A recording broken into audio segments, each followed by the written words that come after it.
A spiritual warning or a political signal. Muri Zimbabwe, prophecy stays debate in Zimbabwe's tense climate. It's a time when Zimbabwe's political temperature is already near boiling point. A different kind of message has entered the conversation, not from politicians, analysts, or insiders, but from the spiritual arena. A prophet warning attributed to a figure known as Brother Joshua is now circulating widely, claiming that an African leader is on the verge of a dramatic fall, brought down not by enemies, but by his own inner circle. The message is vague. No countries named, no leaders identified. Yet, in Zimbabwe's current environment, many observers believe the parallels are too striking to ignore. Still, it's important to be clear from the outset.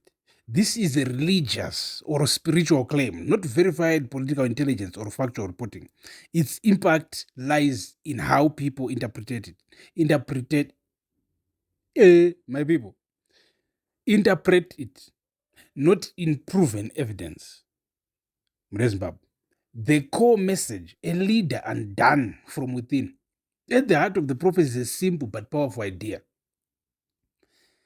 Despite receiving warnings, is being misled. A leader is being misled by those closest to him. According to the message, advisors are described as greedy and self-serving. Decisions are being driven by personal gain rather than national interest. Critical warnings are being ignored or filtered out. The result, the prophecy claims, is inevitable. A sudden and decisive fall, possibly through a coup. One more coup, a chilling prediction. One of the most striking elements of the prophecy is its reference to one more successful coup in Africa. That phrase alone has drawn attention, especially in a region with a recent history of military takeovers. While no country is named, the language suggests a build-up of internal tension, a leadership increasingly disconnected from reality, a tipping point approaching. In Zimbabwe, where political and military dynamics are deeply intertwined, such language resonates strongly, even if it remains speculative. Zimbabwe is the prototype. Local commentators and online voices have been quick to connect the prophecy to Zimbabwe's current situation. They point to ongoing tensions around the 2030 agenda, allegations of elite influence over police decisions, growing friction between political leadership and institutional power structures.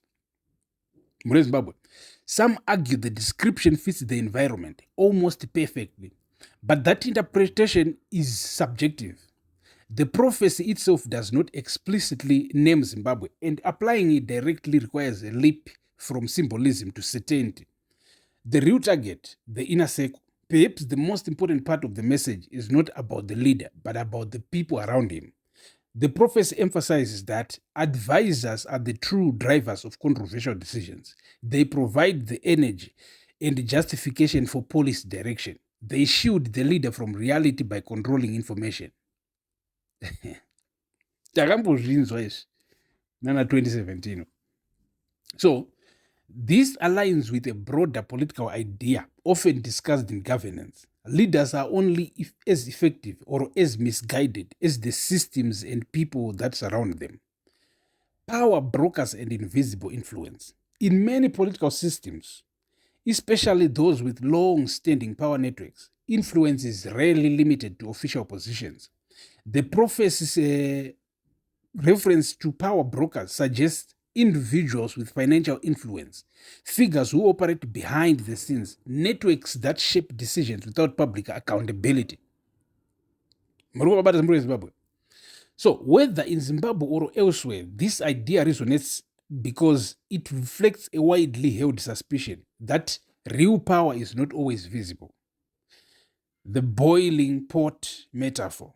Another powerful image used in the prophecy is that of a boiling pot. It suggests pressure building over time, heat increasing beneath the surface, an eventual overflow that cannot be contained. In political terms, this can represent public frustration, elite conflict, institutional strain, and when those forces combine, outcomes can be sudden and dramatic. Zimbabwe, this is spiritual warfare meeting political reality.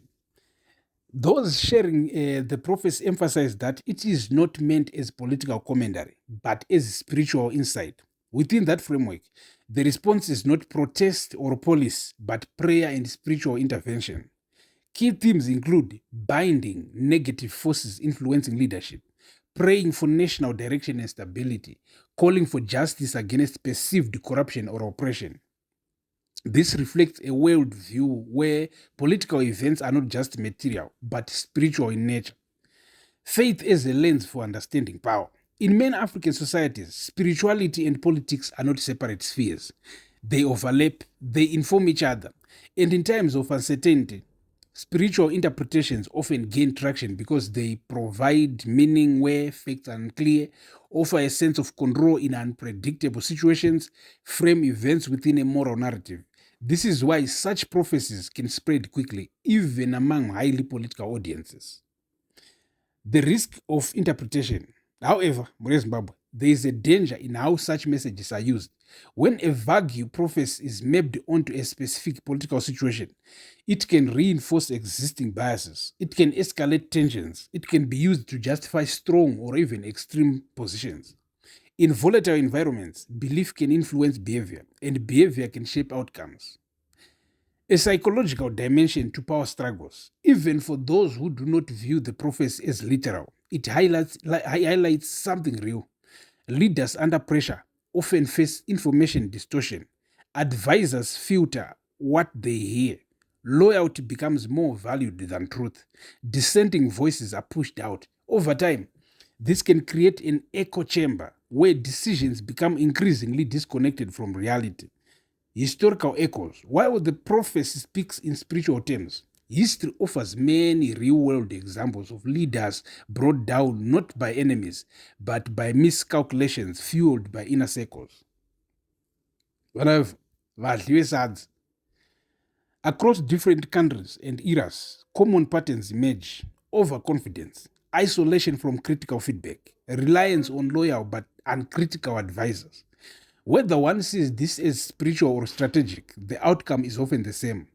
Zimbabwe's current moment, regardless of whether the prophecy applies, Zimbabwe is undeniably in a high tension phase. Political divisions are deepening, institutional relationships are under strain, public narratives are increasingly polarized. In such an environment, any message, spiritual or political, that speaks of sudden change will naturally gain attention. Right, tichivhara nyaya iyi, my final thoughts muri Zimbabwe: prophecy, power and perception. The message attributed to Brother Joshua may never be proven or disproven in concrete terms. That's not its function. Its power lies in perception. To believers, it is a warning. To skeptics, it is symbolism. To political observers, it is a reflection of underlying tensions. What matters most is not whether the prophecy is true, but why it feels plausible to so many people right now. Because when a society begins to see its reality reflected in prophecy, it often means the ground beneath it is already shifting. In the end, whether through politics or prophecy, one idea stands out. Leaders rarely fall alone. They fall with the systems and the people that surround them. Muri Zimbabwe, tiripo pamuzinda wevanhu kubva kuvanhu, by public demand. Thank you for watching.